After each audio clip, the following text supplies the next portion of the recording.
Ce matin, j'ai intitulé le message «L'Église du Dieu vivant, l'appui et la colonne de la vérité». J'aimerais revenir vraiment sur des fondamentaux, quelques points fondamentaux qui concernent la vie de l'Église. Voyez-vous, est-ce qu'il y en a parmi vous, est-ce qu'il y en a qui étaient là parmi vous au mois de mars ici, lorsque vous avez reçu une prophétie d'un certain Dan Lee? Ouais, il y en a quelques-uns qui étaient là. Donc ça ne me gêne pas de rappeler parce qu'il y en a beaucoup qui n'étaient pas là. Mais je suis reparti de cette parole et puis de un petit peu comment l'Église évolue aujourd'hui. Mais Dieu a dit, le Seigneur a dit, par l'intermédiaire d'un homme qui était passé là une seule fois, il a dit: Dieu veut vous utiliser dans cette ville pour dénoncer les faussetés, faire de vous une lumière de vérité. Il veut envoyer la pluie. Alors, depuis qu'il est passé, il y a eu pas mal de pluie, c'est un fait, mais ce n'est pas de celle-là qu'il parlait. Il a dit: Dieu veut envoyer la pluie ici à chaque personne, et il y a une invitation pour participer à la prochaine saison de Dieu.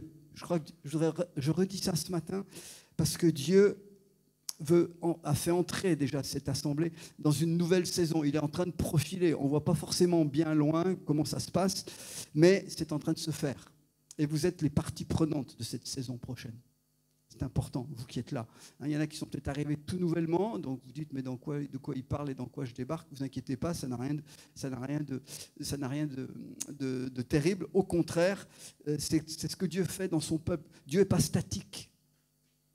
L'Église, j'aimerais lire, je vais parler de la vie d'Église. La vie d'Église n'est pas une monotone répétition qu'on fait chaque semaine, chaque mois, chaque année, tout simplement parce que c'est dans notre culture ou parce qu'on a l'habitude d'y aller. D'ailleurs, dans la Bible, personne ne va à l'Église.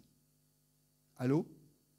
Personne ne va à l'Église. Personne ne va au culte. On célèbre le culte et on est l'Église de Jésus-Christ. On est la communauté vivante de Jésus-Christ. Je crois qu'il faut qu'on sorte parfois des clichés que peut-être notre histoire religieuse ou notre société tout simplement nous a subtilement imposé pour revenir aux sources. Donc, il y a un message vraiment d'espérance pour vous, ici, là où vous êtes, et une prochaine saison de Dieu. La parole disait aussi qu'il y a un mensonge dans cet endroit où on dit: l'Église est en train de mourir. Or, c'est faux. L'Église est bien vivante, la preuve, vous êtes là. Et puis il y a d'autres communautés dans la ville et dans les environs. Mais ce qui est important, c'est de comprendre la saison dans laquelle Dieu nous fait entrer, dans laquelle il veut transformer les vies. C'est bien dit, transformer nos vies. Et donc, c'est ça, la marque de Dieu, ce n'est pas le nombre. Encore que le nombre, ça fait plaisir quand on est nombreux. Mais la marque de Dieu, c'est la façon dont il transforme chacune de nos vies. L'œuvre qu'il fait, parfois très invisible, ça passe parfois par des années de choses sombres, de choses que les autres ne voient pas, et puis un jour ça paraît, parce que nos cœurs sont changés. Et j'aimerais réellement nous revenir ce matin là-dessus d'abord, pour chacun d'entre nous, la vie chrétienne, c'est une rencontre avec Jésus. La vie chrétienne, ce n'est pas une habitude religieuse, ce n'est pas simplement des rituels, quel que soit leur nom, quelle que soit l'appartenance cultuelle ou dénominationnelle que nous ayons. La vie chrétienne, c'est d'abord une relation avec le Dieu vivant par Jésus-Christ. On a chanté tout à l'heure que Jésus, il est venu, il est mort, il a donné sa vie pour nous sur la croix, mais il n'est pas seulement resté là, il est sorti de la tombe, il est ressuscité, il est vivant. On prie un Jésus vivant. Amen. Il est dans le ciel, il est remonté, il a promis qu'il reviendra, mais en attendant, on prie un Jésus vivant qui agit dans ce monde. Et on ne doit pas oublier que tout le point de départ d'une vie chrétienne, c'est cette rencontre avec Jésus. Avec ma femme, donc on vit depuis 2 ans, on est revenu vivre en campagne, c'est le temps de la retraite pour elle, donc on a un concours de circonstances, je crois bien conduit par Dieu, et on a ouvert un groupe de maisons. Et on est dans un groupe de maisons où on est 10 personnes là, depuis le début de l'année, des gens qui pour la plupart sont des gens d'arrière-plan religieux traditionnel français, qui découvrent la Bible. On est axé vraiment sur l'étude de la Bible, sur un programme de compréhension de l'histoire biblique, depuis la Genèse jusqu'à l'Apocalypse. Et on voit la soif des personnes pour comprendre, pour essayer de voir qu'est-ce que c'est que l'histoire biblique. Force est de constater que dans notre groupe, il y a au moins la moitié des gens qui n'ont pas une vraie relation avec Jésus. Ils ont une culture religieuse, et on prie avec ma femme pour que vraiment il y ait une révélation. Tout part d'une révélation. Quand je dis une révélation, je ne suis pas un mystique, hein, on ne part pas dans le ciel, même s'il y en a qui le font. Mais le but, ce n'est pas d'avoir les pieds d'être complètement perchés dans les cieux. Mais la foi chrétienne est fondée sur une révélation et une relation vivante avec un Dieu qui est vivant, qui répond à nos prières. Honnêtement, ça fait 44 ans que je suis chrétien. Si Dieu ne répondait pas aux prières, il y a longtemps que je serais allé voir ailleurs. Mais parce que je vois que Dieu agit dans ma vie. Hein, et donc, j'aimerais nous encourager ce matin. Le travail, parfois, est invisible. Le travail est profond. Ça dépend aussi de nos arrière-plans. Ça dépend de notre passé, comment ça a été plus ou moins accidenté. Mais Dieu est là, un Dieu en train de nous restaurer. Et la maison de Dieu, donc il est question ici, l'église du Dieu vivant, c'est un rassemblement de ces personnes qui ont vécu une expérience profonde avec Jésus. On n'en est pas tous au même stade. On n'a pas tous avancé à la même vitesse. Il y en a qui sont là depuis longtemps, il y en a qui arrivent, il y en a qui découvrent, peu importe, mais on marche ensemble. Est-ce que vous me comprenez? Et ça, c'est important de comprendre dans un monde où l'individualisme est de plus en plus prégnant, contraignant, je dirais même. Mais nous avons cette possibilité encore très librement de vivre cette vie communautaire. J'aimerais donner quelques points ce matin là-dessus, parce que donc nous sommes dans cette période. Alors j'ai pris ce texte que vous avez là, le titre vient de ce verset de 1 Timothée 3, c'est ce que j'aimerais prendre ce matin comme lecture principale. Paul écrit donc à l'un de ses associés, collaborateurs, on peut dire, ça a d'abord été un jeune, mais quand Paul lui écrit, il a déjà pris de l'âge, hein, il est déjà en exercice dans le service de Dieu, il lui dit ceci: je t'écris ces choses avec l'espérance d'aller bientôt vers toi. C'est ça qu'on a. Mais afin que tu saches, si je tarde, comment il faut se conduire dans la maison de Dieu, qui est l'église du Dieu vivant, la colonne et l'appui de la vérité. J'ai juste pris ce fragment-là. Il y a beaucoup de choses qu'on peut dire sur l'église. Qu'est-ce que c'est que l'église? Comment, si je faisais un sondage ce matin, si on avait le temps, je demande à chaque personne ici, c'est quoi pour toi l'église? Je suis sûr qu'on aurait des réponses très différentes. Et si je demandais en deuxième question, pourquoi tu es là ce matin, on aurait des réponses très différentes. Mais qu'est-ce qu'on nous dit ici? Notez bien quelques points ici qui sont importants. Paul dit, je veux que tu saches comment il faut se conduire dans la maison de Dieu. Première chose, l'église est la maison de Dieu. Et quand il est écrit que c'est la maison de Dieu, Paul ne parle absolument pas de bâtiments en dur, en briques, en pierre ou ce que vous voulez. Il parle d'une maison spirituelle. Il l'explique dans d'autres textes. Il dit, nous sommes les pierres vivantes d'une maison spirituelle. Alors, les bâtiments en dur sont importants. On en a besoin, surtout dans nos pays où il fait froid. En Afrique, on peut faire l'église sous le manguier toute l'année, ça ne gêne pas, sauf quand il y a la saison des pluies. Mais ici, c'est un peu compliqué de faire ça en plein air. Donc, c'est important, mais ce n'est pas l'essentiel. Paul dit ici, donc, nous sommes, l'église, c'est la maison de Dieu, c'est-à-dire un endroit où les pierres s'ajustent les unes à côté des autres. Vous comprenez ça? C'est une construction, c'est un ajustement. Et à l'époque, ils n'avaient pas les techniques qu'on avait aujourd'hui, donc c'était avec des briques, plus ou moins bien formées, des pierres, etc. Et il fallait que ça s'ajuste. Donc, l'église est la maison de Dieu. Il dit, elle est l'église du Dieu vivant. Donc, c'est l'église de Dieu. Ce n'est pas l'église de Fabien ici. Vous êtes OK là-dessus? On est d'accord. C'est l'église de Jésus-Christ, l'église qui appartient à Dieu. On va le voir, certes, Dieu utilise des hommes et des femmes pour diriger, pour conduire. Mais c'est l'église du Dieu vivant. J'aime, c'est bien précisé. Là où il y a de la vie, il y a du mouvement. Si on nous dit que c'est un Dieu vivant, c'est que c'est un Dieu qui agit. C'est un Dieu qui n'est pas statique. Ce n'est pas une structure établie ad vitam aeternam avec des principes et des dogmes, etc. Non, l'Église est quelque chose de dynamique qui est en progression constante parce que nous avons toujours des choses nouvelles à découvrir de Dieu. Ça va? Donc c'est l'Église du Dieu vivant. Et il est dit, c'est la colonne et l'appui de la vérité. Waouh, ça veut dire quoi? Une colonne, vous voyez ce que c'est? Un pilier, un poteau. Une colonne, ça soutient en général une toiture ou un étage supérieur.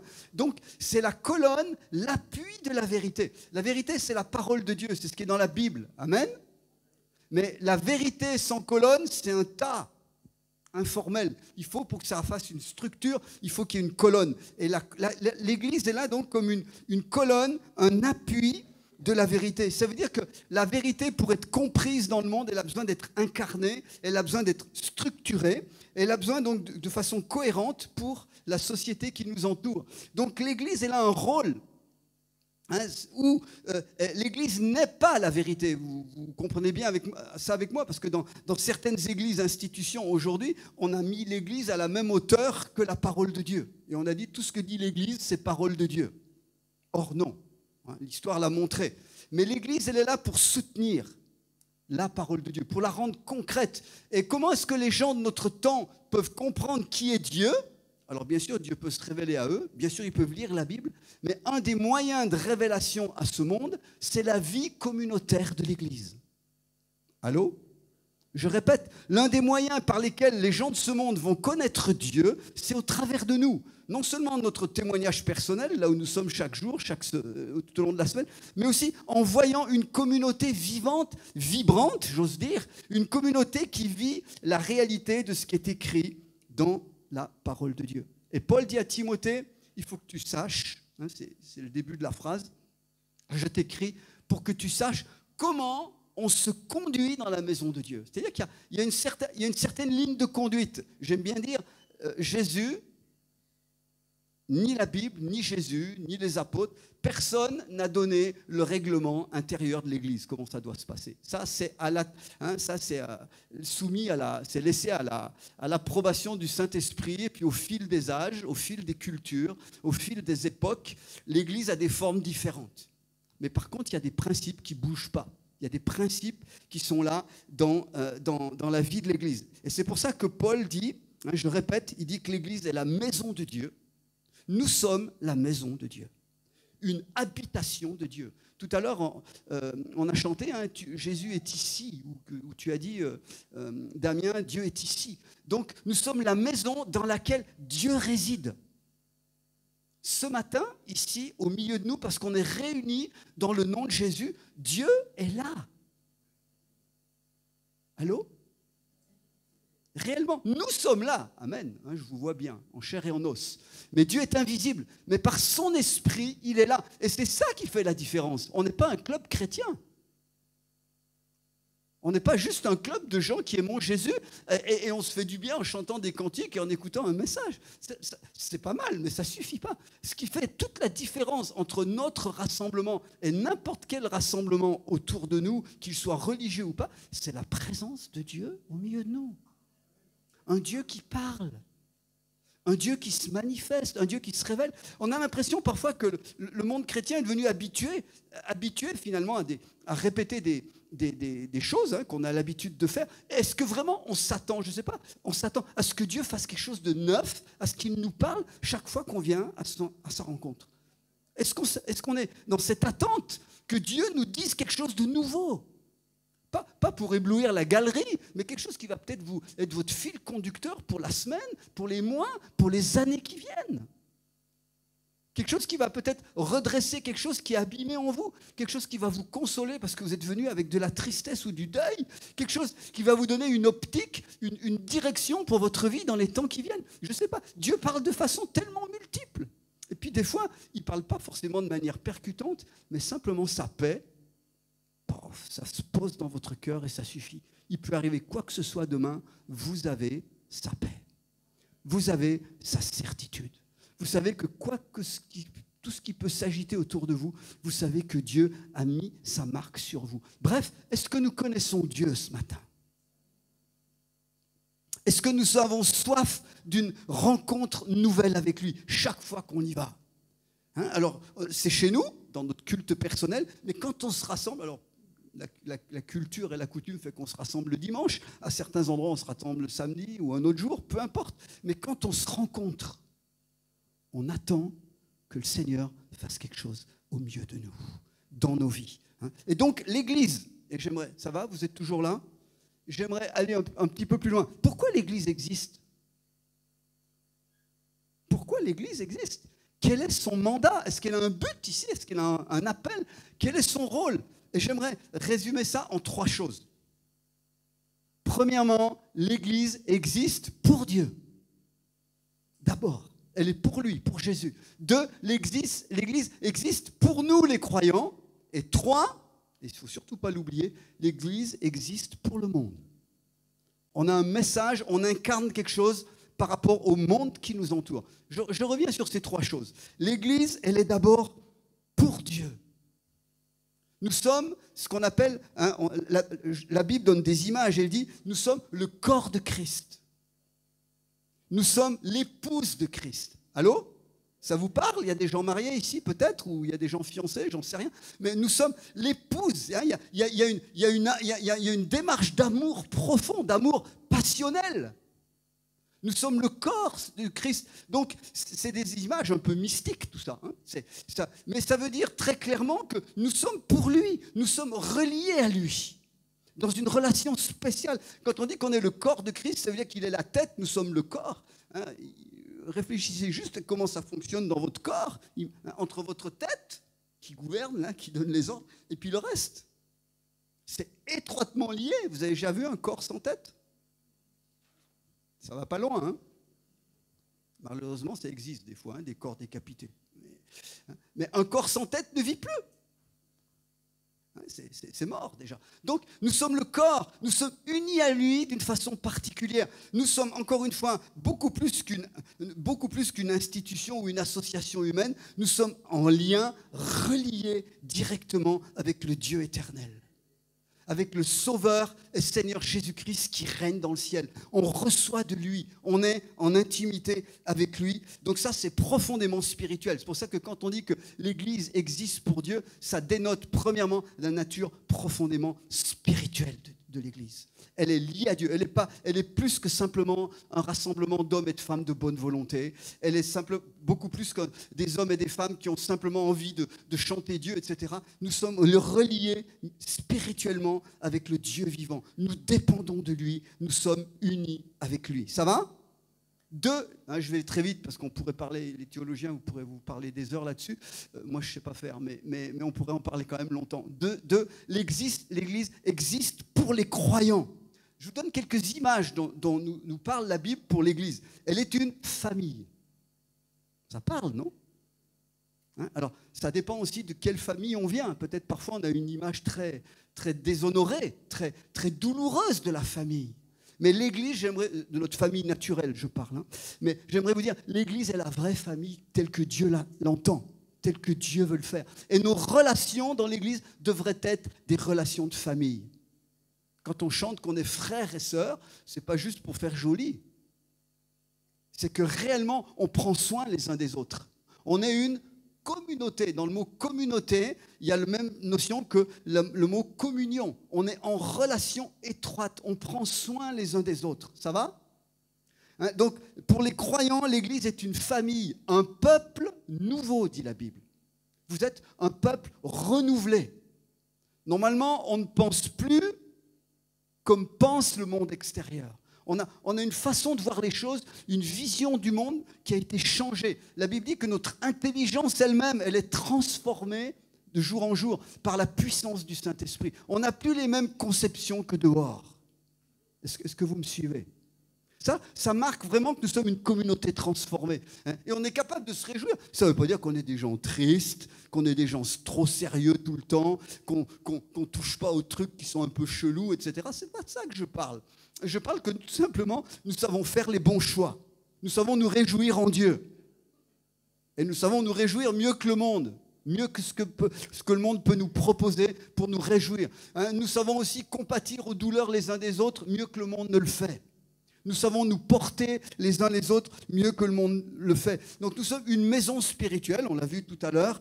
Nous sommes un peuple nouveau, transformé, une famille. Et c'est là où l'Église a tout son sens. Dans un monde qui est profondément brisé.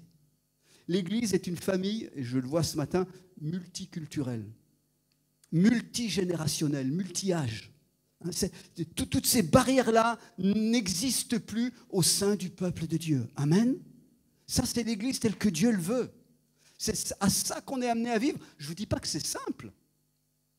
Pas simple. Mais Dieu nous donne cette capacité par son esprit à dépasser les clivages, à dépasser nos barrières naturelles, parfois nos barrières éducatives, culturelles, tout ça pour faire un seul peuple. Hein. J'aimerais dire donc, l'Église est un lieu d'accueil pour tous. Amen. Un lieu où on accueille et un lieu donc où Dieu va pouvoir guérir.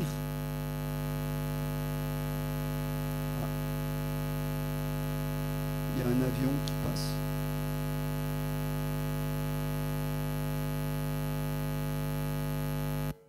Merci. Ouais. Quand le chef arrive, tout s'arrange. L'Église est vraiment un lieu, je disais donc, un lieu d'accueil, de guérison, de restauration. Là où on va trouver la force de l'amour pour bénir et pour guérir ceux qui ont les cœurs brisés. Est-ce qu'on est d'accord là-dessus ? L'Église est un lieu donc où l'amour est partagé. Normalement, c'est un lieu où quand vous venez, quand vous repartez, vous êtes normalement encouragé. Je dis bien normalement. On est encouragé par la présence de Dieu, mais aussi parce que les uns et les autres peuvent nous donner, par simplement l'amitié fraternelle, par la qualité de relations simples qui doivent être au milieu de nous. Et par le fait aussi que si l'un est tombé ou si l'un est dans la difficulté, il sait qu'il peut compter sur les frères et sœurs pour l'aider à se relever. Ça, c'est la vie d'Église. Amen. Ça, c'est la communauté. Mais l'Église est plus que ça. L'Église, je parle toujours pour les croyants, c'est un lieu aussi où on vous équipe et où on vous forme pour vous envoyer vers le monde. Hein? J'aime bien dire l'Église n'est pas seulement un hôpital où on répare les blessés de la vie. Hein? De ces blessés, on en fait des gens en bonne santé et on en fait demain des gens qui sont témoins dans ce monde. Ça, c'est l'objectif de l'Église. Donc, un lieu d'accueil, un lieu de ressourcement, mais aussi un lieu de formation. Un lieu d'équipement, un lieu où vos dons doivent émerger. Ils vont pouvoir se développer et où on vous envoie, vous équipe pour vous envoyer les jours de la semaine et le jour dans vos lieux de travail, dans vos lieux de vie, pour être témoins de Jésus-Christ. Parce que l'Église existe pour le monde. L'Église existe pour le monde. J'aimerais vous dire que Jésus nous a laissés, quand on devient enfant de Dieu, Jésus nous laisse parce qu'on a une mission ici-bas. Ce serait beaucoup plus simple si une fois qu'on lui donne notre vie, il nous emmenait avec lui là-haut. Mais ce serait vraiment beaucoup plus simple, et pour lui, et pour nous. Mais il nous laisse. Amen. Il a dit, vous êtes la lumière du monde. Jésus n'a pas dit, vous êtes la lumière de l'Église. Sinon, il y aurait trop de lumière. Il n'y a que des gens qui brillent ici. Vous êtes la lumière dans les ténèbres là-bas, là où c'est noir, là où il n'y a rien, là où il y a la mort. Là où il n'y a pas d'espérance, là où il y a la guerre, là où il y a peut-être la faim et la soif, etc. Là où il y a des enfants abandonnés. C'est là que vous êtes appelés à briller.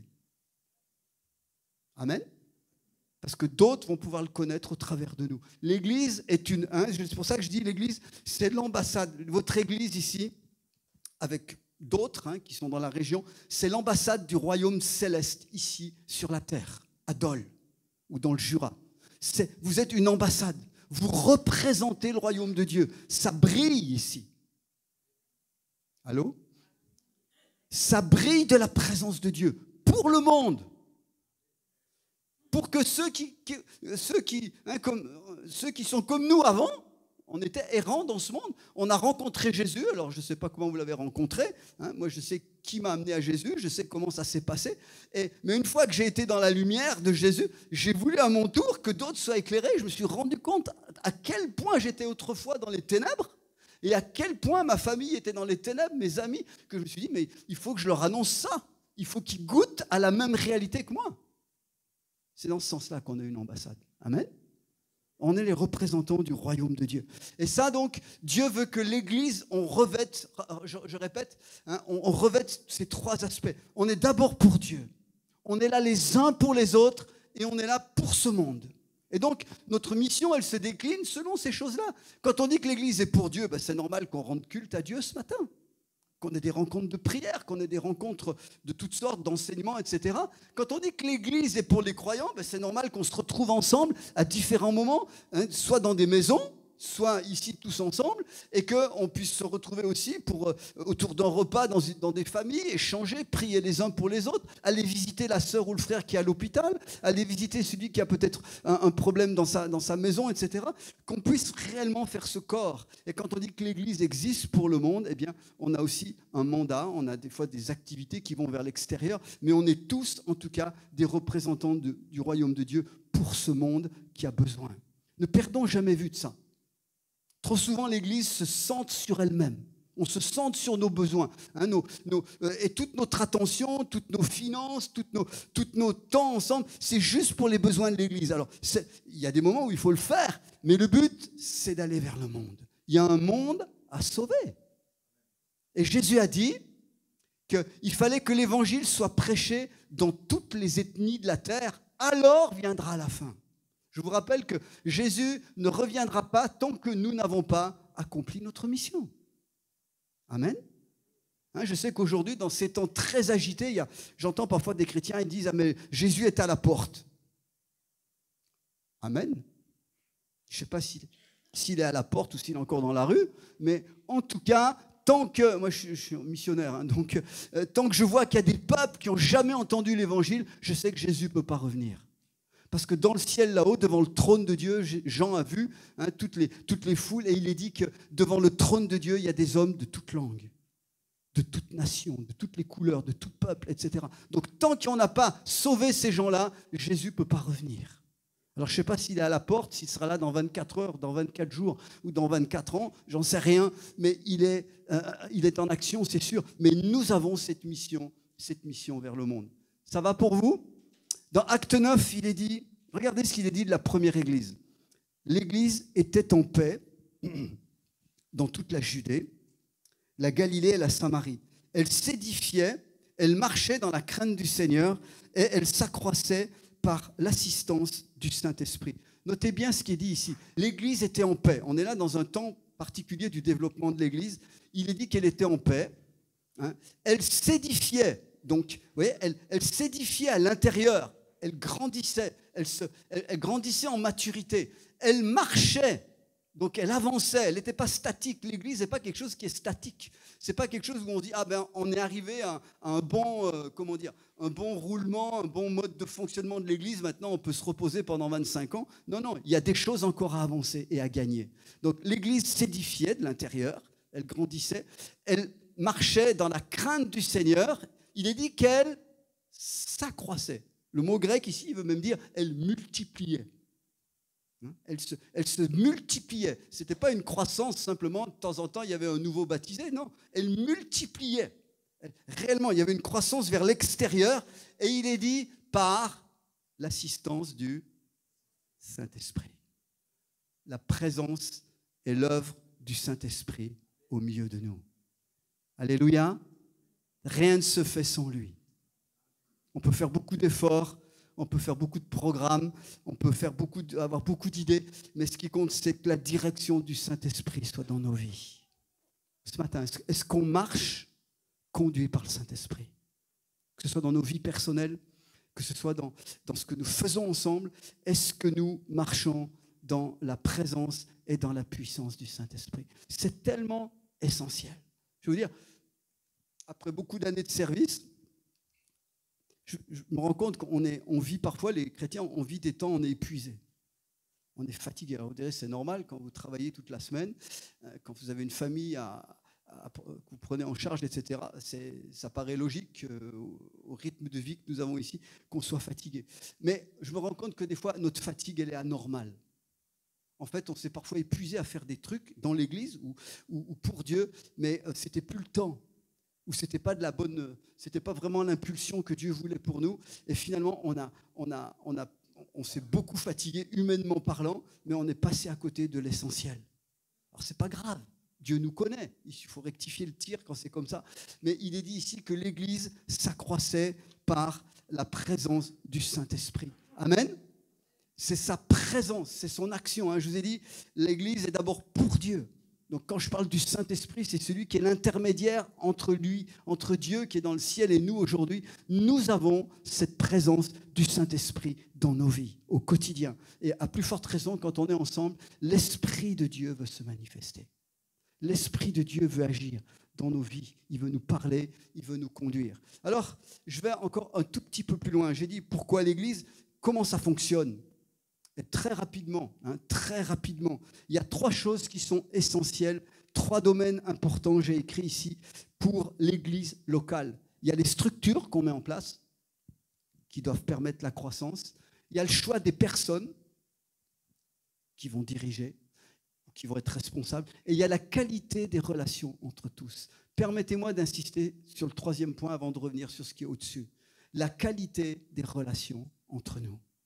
La qualité d'amour, d'affection. Et quand je dis ça, ce n'est pas simplement... c'est bien de se prendre les bras dans les bras et de nous dire « je t'aime ma sœur ou mon frère ». Faites-le aussi souvent que possible. Mais surtout, l'amour est concret. L'amour est pratique.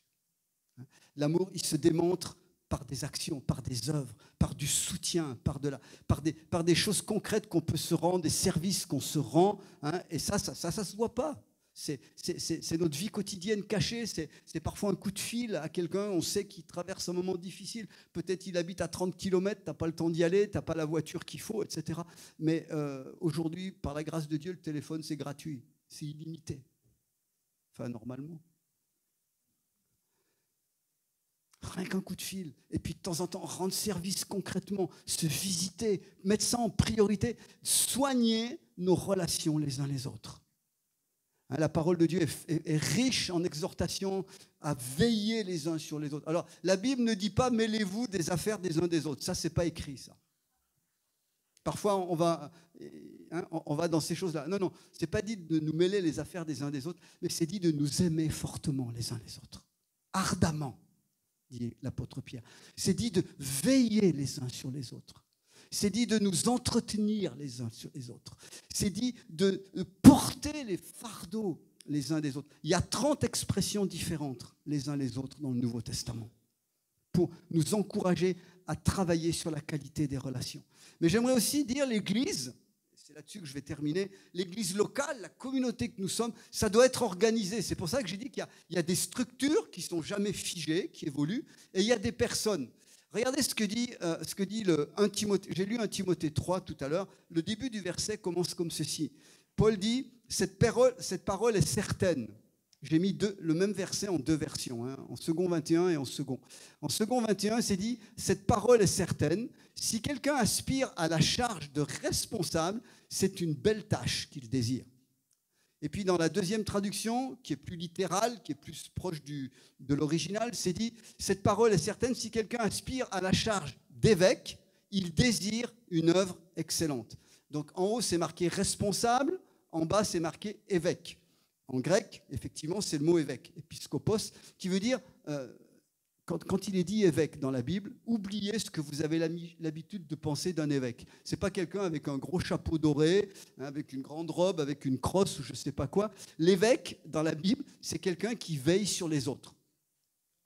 Un surveillant, un contremaître. Alors peut-être que ce mot-là, il vous va pas bien selon vos expériences de travail, mais c'est quelqu'un qui surveille d'autres. Mais surveiller, pas au sens de fliquer, au sens de veiller sur. Prendre soin d'eux. Donc, ça, c'est cette fonction-là dont il est question ici. Et Paul dit bien que c'est normal. Il dit c'est bien s'il y a des gens qui veulent prendre des responsabilités. Donc, l'Église, je parle maintenant d'une communauté locale, elle ne fonctionne pas n'importe comment. Elle fonctionne avec certains principes bibliques qu'on doit respecter. Je vous en donne quelques... Ça va ? Vous êtes toujours là? Je vais finir avec ça. Quelques-uns de ces principes. Je vous dis ça parce que c'est important pour la phase de vie dans laquelle est votre Église. J'ai connu votre Église depuis 6-7 ans et puis je connais bien maintenant vos pasteurs. Je connais plusieurs d'entre vous puisque j'accompagne l'équipe là qui s'appelle Vision MVV, Mission, Vision, Valeur, je ne sais pas quoi, qui a été mise en place. C'est une équipe temporaire qui est un peu une équipe de pilotage de l'Église et qui a été mise en place il y a 2-3 ans pour aider les pasteurs justement à fonctionner. Et cette équipe, elle avance. On s'est encore réunis hier soir. Mais c'est important de comprendre que dans la mutation de l'Église et dans la saison nouvelle, il y a une mutation de structure, il y a une mutation de fonctionnement. Et je ne veux pas dire que vous allez y aller. Vous êtes déjà dedans depuis 2 ans. Peut-être les aînés ou ceux qui sont là depuis longtemps, ce n'est pas forcément très sensible, mais c'est en train de se concrétiser et ça va se concrétiser de plus en plus. Qu'est-ce qu'on attend ?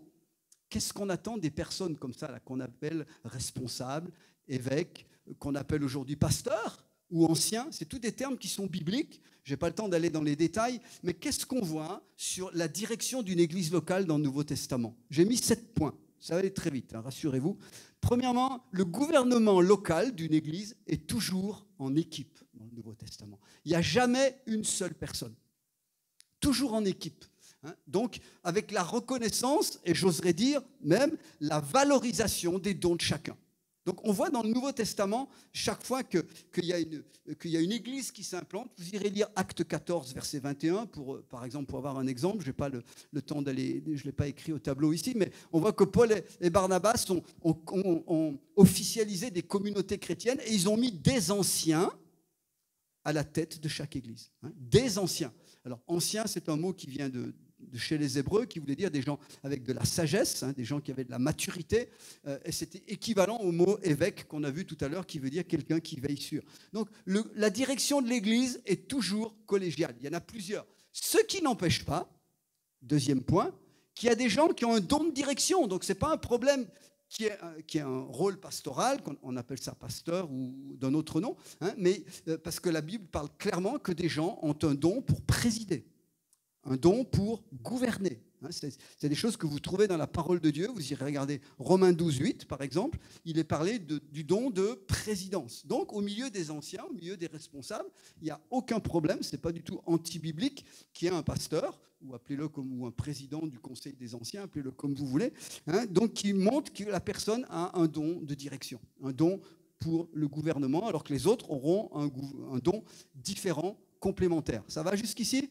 Donc, notion d'équipe avec des dons différents et certains qui ont un don pour conduire, pour diriger. C'est très clair dans la parole de Dieu. 3, la Bible définit les critères pour choisir les anciens, pour choisir ceux qui sont les dirigeants locaux.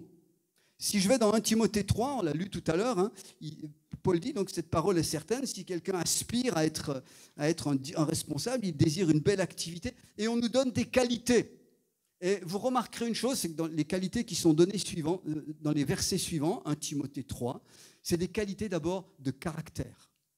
C'est la stabilité de la personne, sa maturité, sa vie de famille, comment il se comporte dans sa famille, s'il en a une, comment il se comporte avec son conjoint, avec ses enfants, comment il se comporte. Il est dit, il faut pas que ce soit quelqu'un qui soit nouvellement converti, il faut qu'il ait déjà fait ses preuves, qu'il ait de la maturité. Il faut voir comment il se comporte dans son environnement. Vous avez des personnes, des fois c'est des anges à l'église, vous leur mettrez presque des ailes, mais quand vous les voyez à leur boulot ou dans le quartier, ils sont épouvantables. Les gens ne les supportent pas. Donc il faut qu'il y ait tout cet équilibre de stabilité, de bon témoignage dans la personne. Et bien sûr, il faut aussi que la personne ait des dons, des compétences pour diriger. Mais la Bible insiste surtout, dans ce choix, sur la maturité et la qualité de la personne. Ça va ?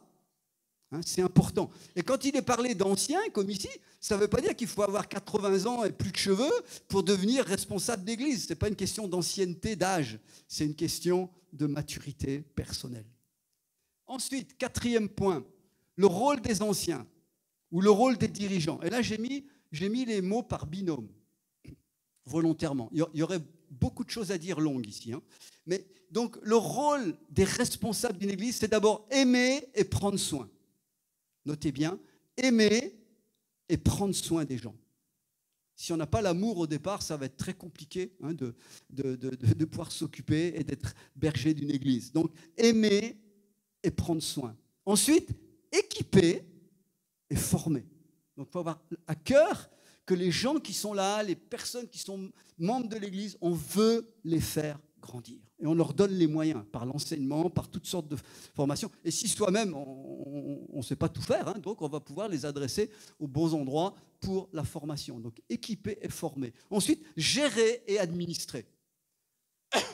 Savoir gérer une communauté, gérer un groupe. Et puis aujourd'hui, l'administration française nous exige un certain nombre de choses qu'il faut bien maîtriser.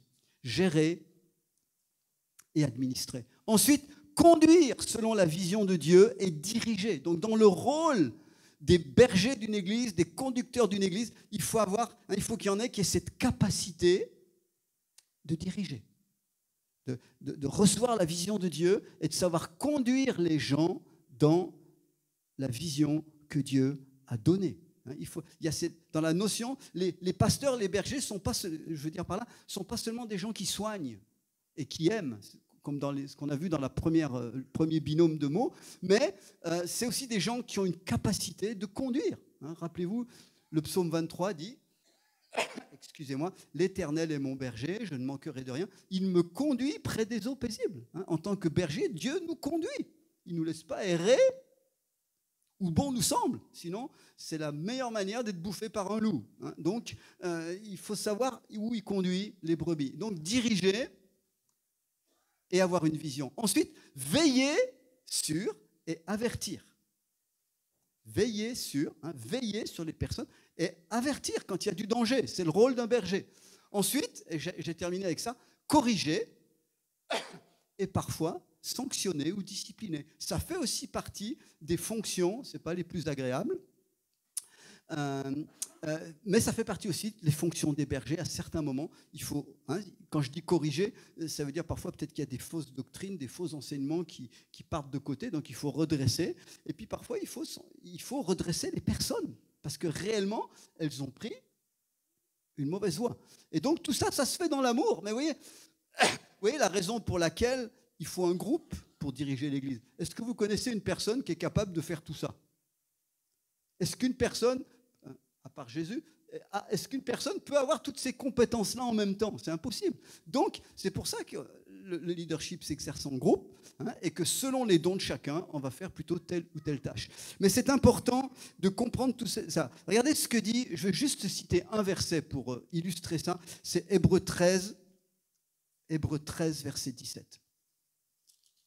Hébreux 13, verset 17, dit ceci. Ça nous parle, et ça va nous introduire sur le point numéro 5 qui vient derrière, mais ça nous parle des relations entre ceux qui dirigent et ceux qui sont membres de la communauté. Il est dit au verset 17, Hébreux 13, « Obéissez à vos conducteurs et soyez leur soumis, car ils veillent au bien de vos âmes, dont ils devront rendre compte. » Notez bien, ils devront rendre compte. Faites en sorte qu'ils puissent le faire avec joie et non en gémissant, ce qui ne serait pas à votre avantage. Ce verset est très intéressant. Permettez-moi de m'y arrêter. C'est dit, d'abord parce qu'il faut bien comprendre ce qui est écrit. C'est dit ici, donc c'est un message qui est écrit à une communauté chrétienne. Donc ce n'est pas un message qui est adressé à des enfants, et c'est adressé à des gens matures. Il dit, obéissez aux conducteurs spirituels que Dieu vous a donnés, soyez leur soumis. Je m'arrête juste sur le mot obéissance. Obéissez ici, ce n'est pas du tout le même mot que quand il est dit « enfants, obéissez à vos parents ». C'est un autre mot en grec. C'est pas une obéissance servile. La Bible, il y a des enfants ici, ouais, j'en vois quelques-uns. J'aimerais dire aux enfants, vous n'avez pas le choix, c'est écrit « obéissez à vos parents ». Ça va? Voilà, je remets une petite couche, peut-être que tu as entendu ça déjà une fois ou deux, mais c'est important. Mais le mot qui est là, quand il est dit « enfant, obéissez à vos parents », c'est un mot qui veut dire se mettre en dessous. C'est vraiment un mot clair, et c'est un mot qui dénote que l'un est supérieur à l'autre, et que l'un a le droit, pas supérieur en nature, mais que l'un a clairement la fonction de donner des ordres à l'autre. Tandis que là, quand il dit « obéissez à vos conducteurs », c'est un autre mot. Ce n'est pas une obéissance servile où finalement le pasteur est un big boss qui vous dit tout ce qu'il faut faire. Ça n'a rien à voir avec ça. C'est une obéissance par persuasion et une obéissance par consentement. C'est dans la notion du grec, c'est tout à fait différent. Ça veut dire c'est une obéissance en fait qui est voulue, qui est volontaire, qui est apaisée. C'est se ranger, ça veut dire textuellement se ranger de la vie d'eux. Parce qu'on est convaincu, parce qu'on a été persuadé intérieurement, et pas simplement parce que le chef est persuasif, mais parce que c'est le Saint-Esprit qui nous conduit dans cette persuasion intérieure. Donc, vous voyez, il y a toute une qualité de relation qui est donnée ici. Il est parlé des conducteurs de l'Église.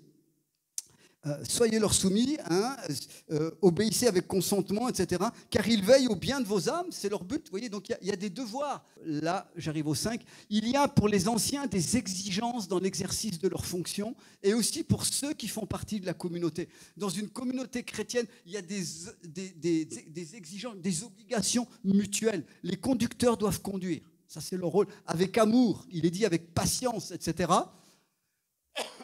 Excusez-moi, parce qu'ils veillent sur les membres de la communauté, mais en retour, nous qui sommes membres de la communauté, nous devons faire ces choses, nous devons être soumis, avoir un bon état de cœur. Ça n'enlève nullement notre libre choix, c'est-à-dire que ce n'est pas quelqu'un d'autre qui conduit mes choix de vie personnels, c'est bien moi qui le fais, Dieu me rend responsable, mais dans la vie communautaire, je vais aussi me soumettre à ce qui est donné dans l'ordre de la communauté. C'est tellement important, et permettez-moi de le dire, pour vous comme moi qui êtes gaulois, ça ne fait pas partie tellement de notre formation naturelle, de se soumettre aux autres. On est plutôt formés, nous, à la Révolution, et d'ailleurs, on en est très fiers, mais dans la maison de Dieu, ça ne se passe pas comme ça. Et donc, on a une responsabilité. Attention, il ne s'agit pas d'être dominé. Il y a eu des excès, il y a eu de la manipulation. Parfois, il y a eu de l'excès d'autorité dans l'Église. Et il ne faut pas s'en cacher. Mais voyez-vous, ces versets que je vous cite nous donnent un rétablissement juste des responsabilités de chacun. Ça va ? On pourrait en parler longuement. Donc, les conducteurs ont des exigences. Ils ne sont pas là pour dominer. Ils ne sont pas là pour avoir profité du troupeau, comme c'est dit. Ça, c'est sordide, c'est à combattre. Mais par contre, ils sont au service. Mais les membres de la communauté ont aussi à honorer, c'est dit ailleurs, à honorer, à avoir de la déférence, à avoir du respect pour ce que Dieu a établi sur la communauté. C'est vraiment un rapport d'équilibre. Ça va ? 6e point, donc là j'ai parlé de la communauté locale. 6e point, les ministères, certains ministères ont une fonction plus large que locale. Ils ont une fonction pour une région, pour une famille d'églises. Donc c'est ceux qui sont cités dans Éphésiens 4, apôtres, prophètes, évangélistes, pasteurs, enseignants. Donc ça veut dire que quelqu'un qui a une responsabilité locale, à un moment, Dieu peut l'appeler à aller plus loin. Dieu peut l'appeler à avoir une responsabilité de plus grande envergure, soit géographique, soit spirituelle. Ça se décide avec ceux avec qui il travaille. C'est important. Et puis, 7e point, il y a une interconnexion entre les églises et tous les différents ministères, ceux qui sont locaux, ceux qui sont plus larges. Et dans tout ça, il y a une supervision exercée par des équipes apostoliques et par le travail en réseau. Votre église a choisi de faire partie du réseau Antioche, donc dans lequel je travaille. Ce n'est pas pour rien. Ça veut dire qu'on n'est pas tout seul. À l'époque où Paul écrivait, à l'époque du Nouveau Testament, il n'y avait pas de dénomination. Il n'y avait pas de famille d'église. Il n'y avait pas d'institution catholique, protestante, évangélique, X, vous voulez, Ist, comme vous voulez. Il n'y avait pas tout ça. Ça, c'est venu avec le temps, avec l'histoire. Mais ce qu'il y avait, c'est qu'il y avait des églises qui naissaient un peu partout, et pour superviser et coordonner ces églises, pour pas que ça parte dans tous les sens, pour veiller à ce que la doctrine soit cohérente, pour veiller à ce qu'il y ait une unité dans tout ça, il y avait ce qu'on appelle des équipes apostoliques. Il y avait l'équipe de Paul, il y avait Pierre qui avait une équipe, il y avait Barnabas après qu'il y en a une autre. Bref, impossible d'avoir le nombre. Mais les églises n'étaient pas larguées toutes seules une fois qu'elles étaient sorties de terre. Elles étaient réellement accompagnées par des équipes mobiles qui les visitaient régulièrement. Et à l'époque, ils envoyaient des lettres. C'est pour ça qu'on a des lettres aux Philippiens, aux Thessaloniciens ou aux Corinthiens. Les gens communiquaient avec les moyens du bord de l'époque. Si c'était aujourd'hui, il y aurait d'autres choses. Mais on voit qu'il y avait une coordination, un souci dans l'Église de coordination et d'unité. J'en arrive à la fin, donc je me dis, mais pourquoi tout ça ? Parce que je voulais ce matin vous rappeler que vous êtes une communauté vivante. Je vois de mes yeux, vous êtes une communauté en progression. Hein, dans l'Église, pour rien vous cacher. Donc il y a un couple pastoral très clairement identifié depuis de nombreuses années qui a fait un travail remarquable de longue haleine au milieu de vous. Mais il y a maintenant une équipe autour qui va prendre de l'ampleur. Et ce que je vois ce matin, ce que je voudrais dire ce matin, c'est que non seulement il y a une équipe actuellement, je crois, de 7 personnes qui va muter progressivement. On va peut-être parler à un moment de conseil d'église ou de choses comme ça. Pour l'instant, c'est une équipe transitoire. Mais ce que je vois surtout, c'est qu'au milieu de vous, ici, en dehors de ceux qui sont actuellement impliqués, il y a des pièces maîtresses du puzzle. Je répète, il y a des pièces maîtresses du puzzle. C'est-à-dire que Dieu compte sur vous. L'Église n'est pas l'affaire de quelques-uns, l'Église, c'est nous tous. La vie d'une Église locale, c'est nous tous. Et ça demande de l'engagement. Je vois des ados, j'en ai vu tout un troupeau hier soir là, qui est venu chanter. Les ados ont leur place. J'aimerais dire aux enfants et aux ados, vous n'avez pas besoin d'attendre 20 ans pour vous convertir et vous donner à Jésus. À l'âge où vous êtes, vous pouvez ce matin prendre la décision de suivre Jésus et de le servir. Je vais vous dire une chose, si vous le faites très jeune, vous allez vous éviter bien des soucis. Bien des soucis dans la vie. Bien des galères, comme on dit. Et donc, faites-le. Je parle aux gens plus, aux familles, aux gens plus âgés, aux personnes encore plus âgées comme moi. Chacun a sa place. Pour que cette communauté entre dans ce que Dieu a prévu pour elle. L'objectif, c'est que vive ce que Dieu a prévu pour vous à Dole et autour. Amen. Il y a ici ce matin des personnes qui sont peut-être là depuis 1 an, 2 ans, ou qui arrivent dans la communauté, qui n'ont peut-être pas encore, qui n'ont pas du tout de fonction, qui cherchent, peut-être que vous êtes en train de vous tâter, de dire est-ce que c'est vraiment la bonne église pour nous? Est-ce que c'est peut-être vraiment le bon endroit où Dieu veut qu'on se pose? Parce que vous avez déménagé, vous venez d'ailleurs, j'en sais rien. J'aimerais vous dire, il y a besoin de vous. Et si je dis ça, pas ça par contrainte, Dieu compte sur votre choix. Peut-être certains, vous allez vous retrouver dans une autre communauté. Il n'y a pas de problème là-dessus. Allez là où Dieu vous parle, là où Dieu vous montre. Mais une fois que vous êtes dans une communauté, une fois que vous êtes là, j'aimerais vous dire, vous êtes membre actif de la communauté. Vous êtes membre actif de ce corps vivant qui est là. À vous de jouer. À vous d'entrer dans les choses que Dieu a préparées d'avance. Amen. La Bible dit que Dieu a préparé des choses d'avance pour nous. Et je crois que pour votre communauté, Dieu a préparé de loin. Il a déjà fait, parce que l'Église n'est pas toute jeune. Elle n'est pas sortie d'hier. Mais il y a réellement, et j'insiste, comme je l'ai dit au départ, il y a réellement, les frères et sœurs, une saison nouvelle qui est là. Et vous êtes les acteurs de cette saison. Vous n'étiez peut-être pas dans la précédente, pas de problème. Vous êtes dans cette saison. Vous ne serez peut-être pas dans celle dans 10 ans, mais vous êtes celle d'aujourd'hui. Et Dieu demande notre engagement dans la communauté. Alors chacun a des niveaux différents, mais il veut qu'on soit là dans un esprit de service, comme on l'a vu, pour Dieu, pour les frères et sœurs et pour le monde. Est-ce qu'on